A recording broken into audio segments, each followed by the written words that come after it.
Hola, buenos días. Mañana miércoles creo que se reúne la Cámara, el Congreso Nacional, y para confirmar los fallos que derogaron los decretos que disuelven el INTA, el INTI y Vialidad Nacional.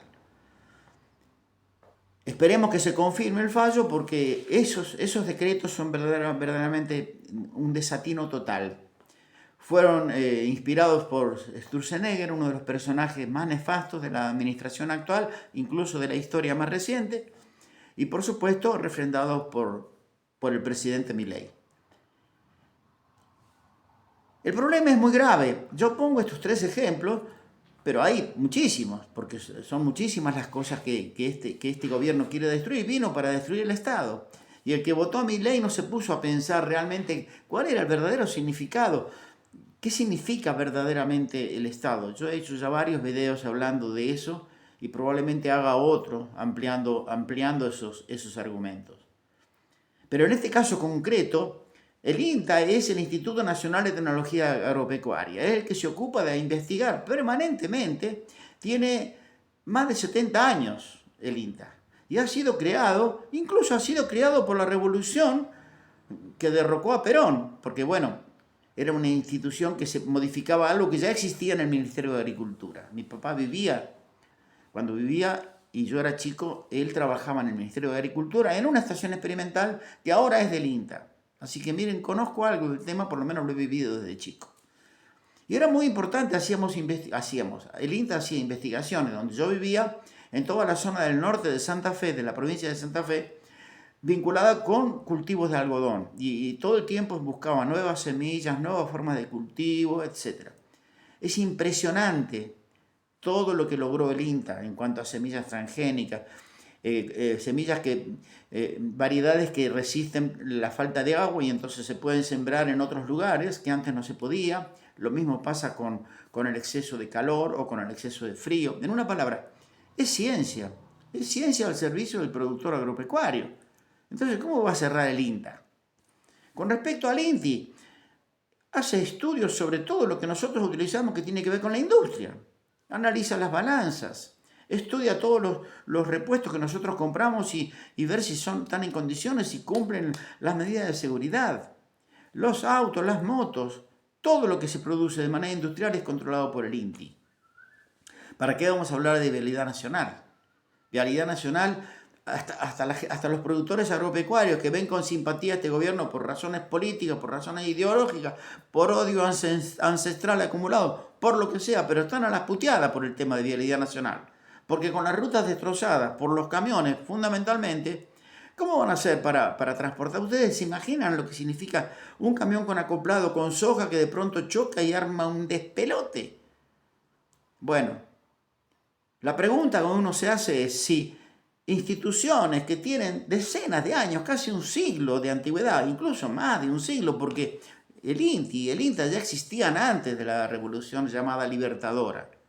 Lo único que hicieron fue cambiarle de nombre y armarla de otro modo, pero a ningún gobierno de esa época para acá se le ocurrió que había que destruir el INTI, el INTA o Vialidad Nacional. ¿Para qué vamos a hablar de ANMAT? Miren el quilombo que se armó, la tragedia, cerca de 100 fallecidos por el famoso tema del fentanilo, que por supuesto, haciendo gala de una crueldad y una, digamos, una villanía inimaginable, acusan al kirchnerismo, que no tiene nada que ver. El ANMAT es el que detectó el problema y en vez de clausurar el laboratorio, le dejó que siguiera laborando 2 meses más. Y se murieron más de 100 personas, porque seguro que van a faltar, lamentablemente van a aparecer más víctimas. Entonces ahora me pregunto, durante casi desde el nacimiento de nuestra república, hubo todo un trabajo de generaciones y de políticos de todos los niveles y de todos los espacios políticos diferentes, incluso hasta dictaduras, hubo dictaduras. Ninguna se animó a tanto, a destruir, a destruir el Estado. El Estado es una estructura compleja, una estructura que define cómo convivimos entre nosotros. ¿Cómo va a destruir el Estado? ¿Y cómo va? Esos tres ejemplos son, o cuatro, incluyendo el ANMAT, muestran ¿Hasta dónde se equivocó la persona que votó a Milei? O mejor dicho, ¿hasta dónde pasó por alto el nivel de destrucción del Estado que iba a generar Milei? Pensó que iba a destruir, qué sé yo, algún hecho de corrupción, que iba a limpiar los famosos ñoquis, que después no, cuando uno busca resulta que no eran ñoquis, sino que eran médicos, enfermeras, era gente útil y que se está yendo. Entonces debe preguntarse el que votó a Milei si votó para esto, para que destruya el INTI, el INTA, Vialidad Nacional, el ANMAT, y sigue la lista.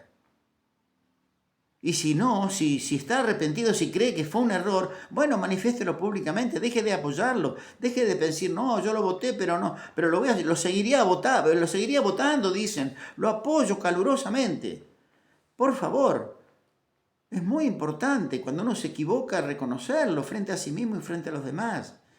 Además, necesitamos que este señor, Milei, que con una exhibición tal de inestabilidad, incluso de ignorancia en un montón de temas, deje de gobernar atropellando todos los criterios de cómo se debe administrar un Estado. Todavía no cumplió 2 años de gobierno y está planteando cosas que implicarían realmente reformar la Constitución, porque está cambiando la manera, las estructuras del Estado. Y eso no se puede hacer desde el Poder Ejecutivo. Habida cuenta que no escucha a nadie, cuando alguien discrepa con él lo echa, o lo insulta, y lo difama. Si usted lo votó, arrepiéntase. Si yo lo hubiera votado estaría loco. No podría dormir a la noche. Si usted sí puede, bueno, allá usted. Espero sus comentarios, me gusta mucho que pongan comentarios, en general son respetuosos, eso me parece muy bien. Y yo contesto todos los comentarios, porque la idea de estos videos es justamente interactuar con los que no piensan parecido a como pienso yo. Porque eso es lo que necesitamos recomponer en la República Argentina, la conversación. Sin conversación no hay democracia que funcione. Gracias como siempre por verme y escucharme.